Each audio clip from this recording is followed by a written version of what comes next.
A faith walk looks different to many people. Some journeys seem a little more traditional than others, but those who are spiritual leaders and believers say no matter the outcome, God never fails. We continue our Following Faith series with a look at how one pastor traveled nearly 4,000 miles to a place where he says he's destined to serve. Our own Jennifer Phillips has his faith journey.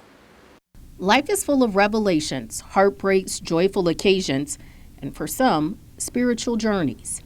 Richard Gibbons says even though he didn't know it, his journey started at a young age. My parents did make sure we went to church every Sunday, and I probably had a reasonable interest in church till I was 14, 15 years old, and then I drifted a little. He's one of 5, born in Scotland, and lived there most of his life, and worked hard. When I was 16, I left school and became an electrician, and so I was working in construction. Early morning, late nights, I was a contract electrician, which means I would go anywhere. He often found himself in dangerous places. He worked on a rig more than 1,000 feet tall. My last job as an electrician was in the North Sea oil rigs on the Magnus platform. And the Magnus platform was larger than the Empire State Building.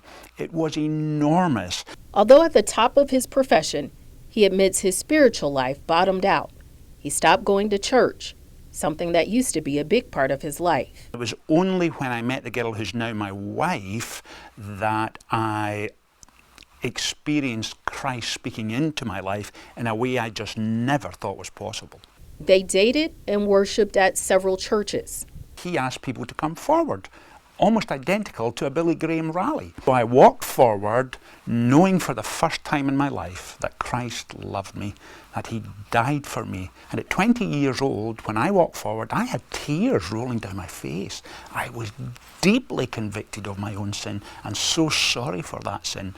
And that night, Christ came into my life. He says he knew within a year God placed a new challenge in his life. Much to my surprise, God called me into ministry, and it took some convincing because the last thing I wanted to do was go into ministry. He left the rough dangers of the oil rig and fell into a faith that put him at heights he says he's never seen before, and married the woman he says helped change his life, and the two have a son.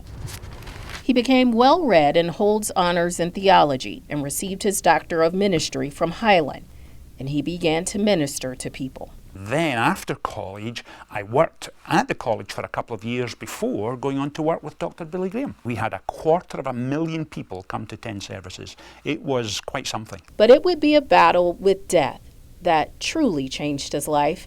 It all happened when he collapsed as he rushed his son to a dentist appointment. When I went down, the dentist's assistant was coming out of her office door with a trash bag. When I went down, later she told me that my head hit the ground not once but twice. He says the dentist performed mouth-to-mouth and called 911. When the paramedics arrived, 2 teams arrived, and they couldn't bring me back round. There was no pulse, no breathing. Then they put me in a medically induced coma on the Friday night to the Sunday morning. And on the Sunday morning, they started to withdraw life support and medication, and gradually I came back round. And even in the face of death, he says he found new life. While I was lying dead on the street in Inverness, Scotland, the congregation at First Presbyterian Greenville were praying for a new pastor. And here was God simply touching my life for a second time and bringing me back round. So in 2007, at 42, he left Scotland and became the pastor of First Presbyterian Church in Greenville. The gospel is about a relationship with Christ, being exposed to his love, being exposed to his grace, drawn into a relationship with him. He adjusted to Southern accents, and the 3,000-member congregation adjusted to his. Members are involved in various ministries, which he believes is a show of God's love. He says faith taught him through the love of Jesus, anything is possible, even if the journey takes you from highs to near death, to a foreign place that now feels just like home. Jennifer Phillips, Fox Carolina News.